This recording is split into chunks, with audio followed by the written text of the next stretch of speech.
जो लोग बुद्धिमान हैं वो ये जानते हैं कि शब्द हथियार की तरह होते हैं जिनसे किसी को भी बचाया जा सकता है या किसी को भी मारा जा सकता है। अब आप सोच रहे होंगे कि शब्दों से किसी को मारा कैसे जा सकता है, तो जरा सोचिए। ज़्यादातर आत्महत्याओं के पीछे किसका कारण होता है? किसी के पति ने कुछ कहा, किसी के पिता ने कुछ कहा और उन लोगों ने आत्महत्या कर ली। यह आत्महत्या किसके कारण हुई?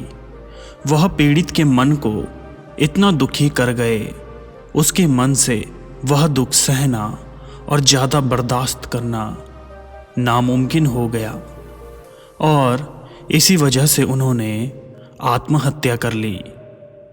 ऐसे ही आपके शब्द किसी को नया जीवन प्रदान कर सकते हैं।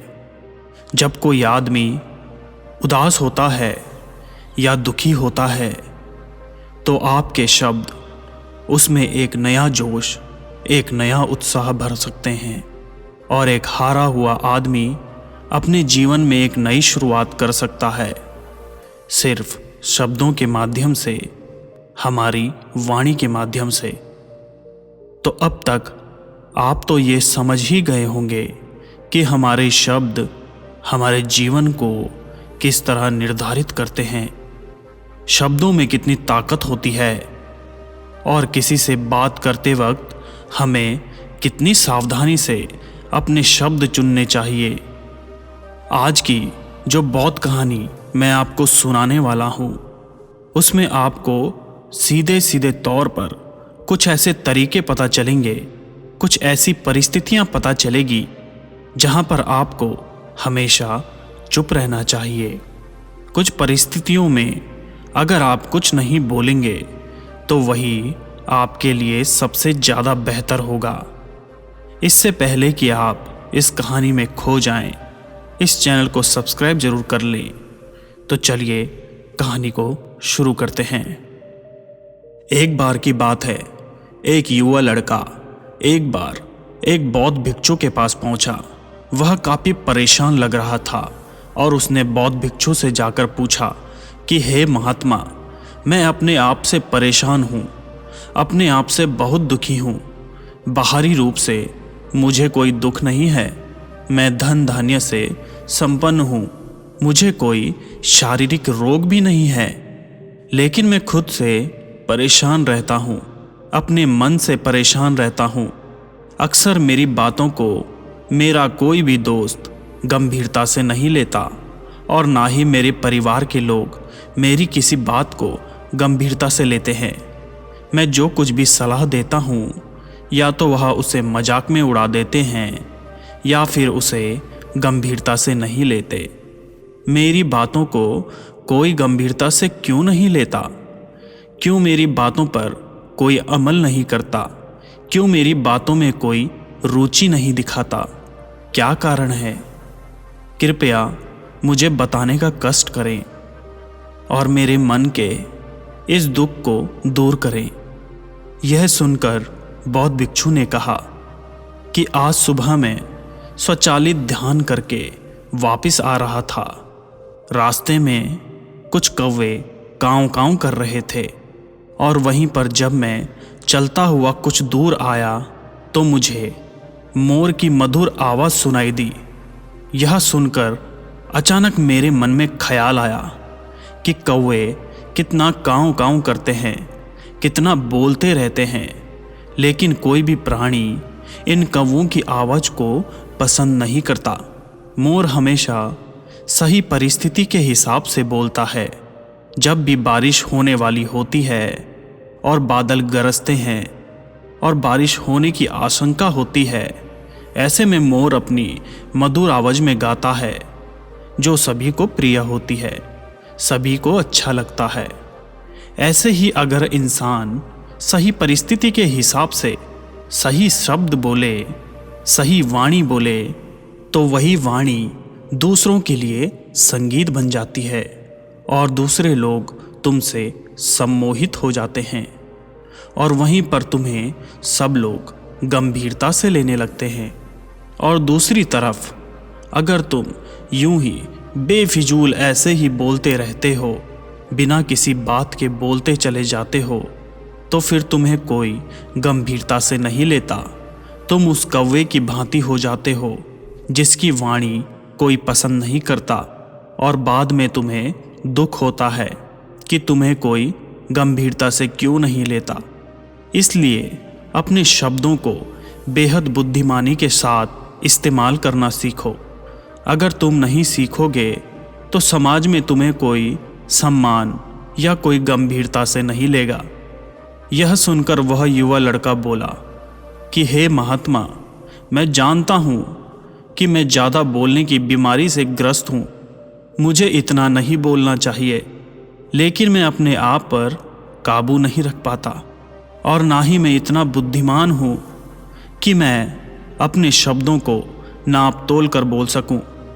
मैं तो किसी से बात करते वक्त इतना सोचता भी नहीं कि मुझे अपने शब्द किस तरह इस्तेमाल करने हैं। कृपया करके कुछ ऐसी परिस्थितियां बता दीजिए जहां पर मुझे कम बोलना है या फिर बोलना ही नहीं है, हमेशा चुप रहना है। अगर आप मेरा ऐसे मार्गदर्शन कर सकते हैं तो मेरा जीवन आसान हो जाएगा और मुझे ज़्यादा दिमाग या अपनी बुद्धि लगाने की ज़रूरत भी नहीं पड़ेगी। यह सुनकर बौद्ध भिक्षु ने मुस्कुराते हुए कहा कि हे वत्स, वैसे तो इंसान को हर परिस्थिति में सोच समझकर ही बोलना चाहिए, लेकिन अगर वह हमेशा होश में नहीं रह पाता तो मैं तुम्हें दैनिक जीवन की कुछ ऐसी परिस्थितियां बता रहा हूं जहां पर तुम्हें हमेशा चुप रहना है।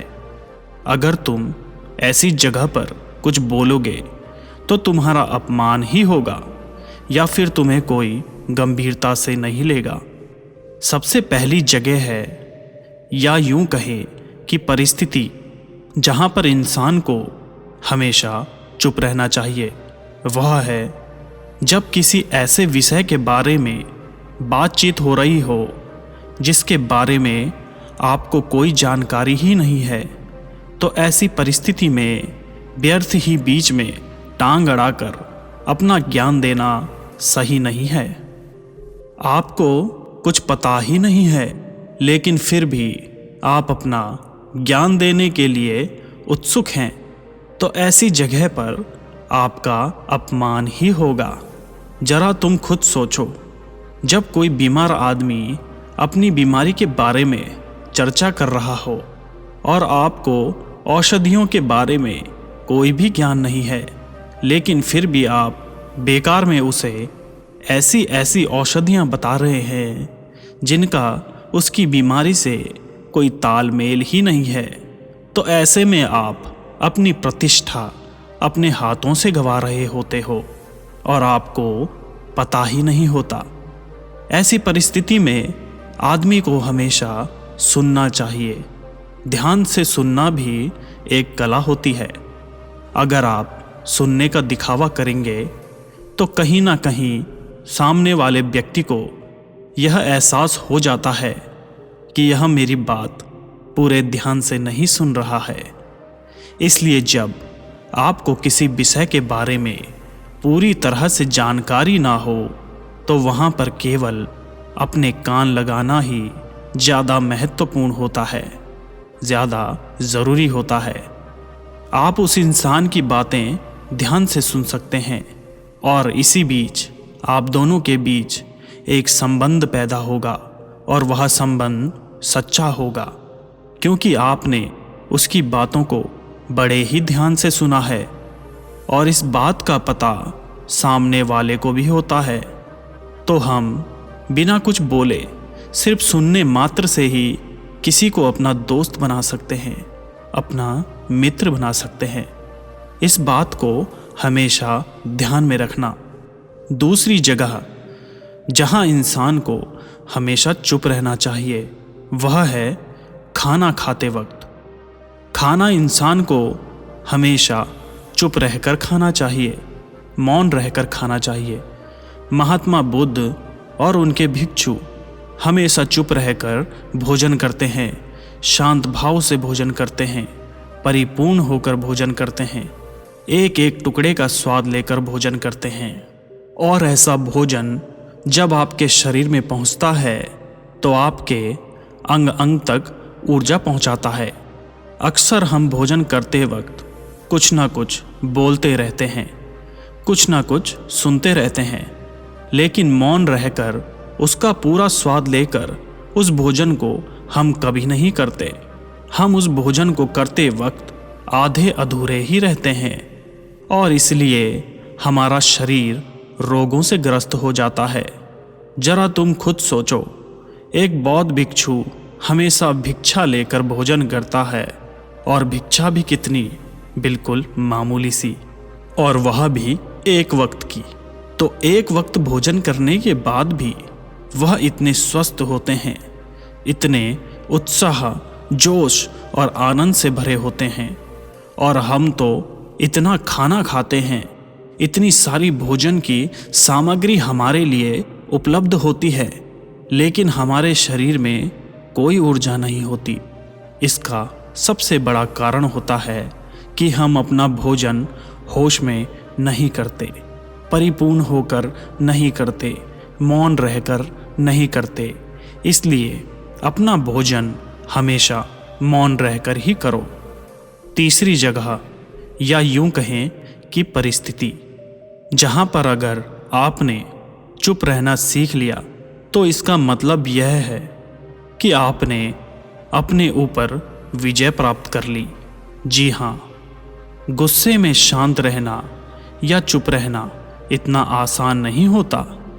अक्सर हम गुस्से से भरकर कुछ ऐसे शब्द या अपशब्द बोल जाते हैं जिसका पछतावा हमें हमेशा रहता है, लेकिन जुबान से निकला हुआ शब्द कभी भी वापस नहीं हो सकता। उस शब्द को मिटाया भी नहीं जा सकता जो अपशब्द हमारे द्वारा बोला गया है। अब वह शब्द हमारे चित्त को समय समय पर बेचैन करता रहता है, दुखी करता रहता है। लेकिन गुस्से के वक्त चुप रहना सीखना भी एक बहुत बड़ी कला होती है। गुस्से में आदमी का अपने ऊपर काबू कहाँ रहता है, अपनी इंद्रियों को वश में कहाँ रख पाते हैं। इसलिए इस कला को आप तभी सीख सकते हैं जब आप गुस्सा भी होश में रहकर कर पाएं। जब भी आपको गुस्सा आए, आपके दिमाग में सिर्फ एक ही बात आई कि मुझे चुप रहना है, मुझे किसी से कुछ भी गाली गलौज नहीं करनी, किसी को कोई अपशब्द नहीं बोलना। और जब यह विचार गुस्से के साथ जुड़ जाता है और धीरे धीरे यह आदत बन जाती है, तो आप अपने गुस्से को भी काबू में करना सीख जाते हैं। जब भी कभी क्रोध आए तो किसी को कुछ बोलने की बजाय कुछ शारीरिक व्यायाम करना शुरू कर दो। उछलना, भागना, दौड़ना, जाकर जिम करना, कुछ भी आप ऐसा व्यायाम कर सकते हो जिसमें आपका शरीर थक जाए। आप पाएंगे कि जब आपका शरीर थक जाता है तो आपका मन भी शांत हो जाता है। आपने उस गुस्से की ऊर्जा को एक सकारात्मक रूप दे दिया है। और यही बुद्धिमान व्यक्ति की पहचान होती है, जो दूसरों के तानों से भी अपना घर बना लेता है, अपनी कामयाबी के रास्ते निकाल लेता है। वही सच में बुद्धिमान आदमी है जो जहर को भी दवा बनाकर इस्तेमाल करना सीख जाए। वही असली बुद्धिमान व्यक्ति होता है। चौथी जगह, जहाँ पर आप चुप रहेंगे तो आपके लिए वही सबसे ज़्यादा बेहतर होगा, वही आपको सम्मान दिलाएगा। वह जगह है जब चार लोग आपस में बैठकर बातें कर रहे हों। वहाँ पर जब चार लोग बातें कर रहे होते हैं तो चारों लोग एक साथ तो बात नहीं कर सकते। एक बार में एक व्यक्ति बोलेगा और तीन लोग सुनेंगे, तभी वह बैठकर कामयाब हो पाएगी, तभी वह चर्चा सही रूप में आगे बढ़ पाएगी। लेकिन अगर कोई आदमी ऐसा बैठा हुआ है जो बीच में ही दूसरे की बात काटकर अपनी बात को ऊपर रखना चाहता है, तो ऐसे में वह चर्चा या वह बैठक आपको कहीं नहीं पहुंचाएगी और चारों लोगों के बीच आप सबसे मूर्ख कहलाएंगे।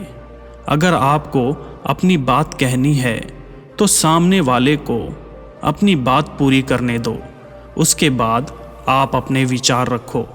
यही एक भद्र पुरुष या फिर कहें जेंटलमैन की पहचान होती है। और आखिरी जगह, अगर हमारे माता पिता हमें कुछ कह देते हैं, हमारे बुजुर्ग हमें किसी बात पर डांट देते हैं या हमें थप्पड़ भी मार देते हैं, तो ऐसी जगह पर आपका चुप रहना ही उनके प्रति सम्मान दिखाएगा, उनके प्रति आदर का भाव व्यक्त होगा। अगर आप उनके सामने उनका विरोध कर देते हैं, उनका प्रतिरोध कर देते हैं, तो वह गुस्सा तो थोड़ी देर बाद शांत हो जाएगा, लेकिन वह कही गई बात, वह विरोध किया हुआ शब्द या फिर कुछ भी उल्टा सीधा हमेशा आपके मन को सताएगा और आपके माता पिता को हमेशा यही लगेगा कि आज यह हमारी इज्जत नहीं करता, आज यह हमारी बात नहीं मानता, क्योंकि यह कमाने लग गया है, ये बड़ा आदमी बन गया है। ऐसी ऐसी बातें उठेंगी, ऐसे ऐसे तंज कसे जाएंगे। इसलिए ऐसी जगह पर आप मौन रहिए, चुप रहिए, कुछ मत बोलिए, अपने गुस्से को अपने अंदर ही पी लीजिए, कुछ व्यायाम कर लीजिए, भाग लीजिए, दौड़ लीजिए, आपका मन अपने आप शांत हो जाएगा। आखिर में बौद्ध भिक्षु ने अपनी बात को खत्म करते हुए कहा कि कम शब्दों में अपनी भावनाओं को उतारना सीखो। शब्द हथियार की तरह होते हैं, बोलो तो होश में बोलो, ध्यान में बोलो। जीवन शैली ऐसी बना लो कि आप जब भी बोलो पूरे होश में रहकर बोलो, पूरे आनंद के साथ बोलो, पूरे प्रेम के साथ बोलो। ऐसी वाणी बोलो जो दूसरे के दिल को ठंडक पहुंचाती हो, दूसरे के मन को भी शांत कर देती हो, और वह तभी संभव है जब आप प्रतिपल होश में रहकर बोलो। इसके बाद वह युवा लड़का बौद्ध भिक्षु के सामने नतमस्तक हो गया और उनको प्रणाम करते हुए अपने घर वापस लौट गया। तो दोस्तों, कैसी लगी ये कहानी आपको? कमेंट सेक्शन में ज़रूर बताना, और अच्छी लगी हो तो इस चैनल को सब्सक्राइब ज़रूर कर लेना।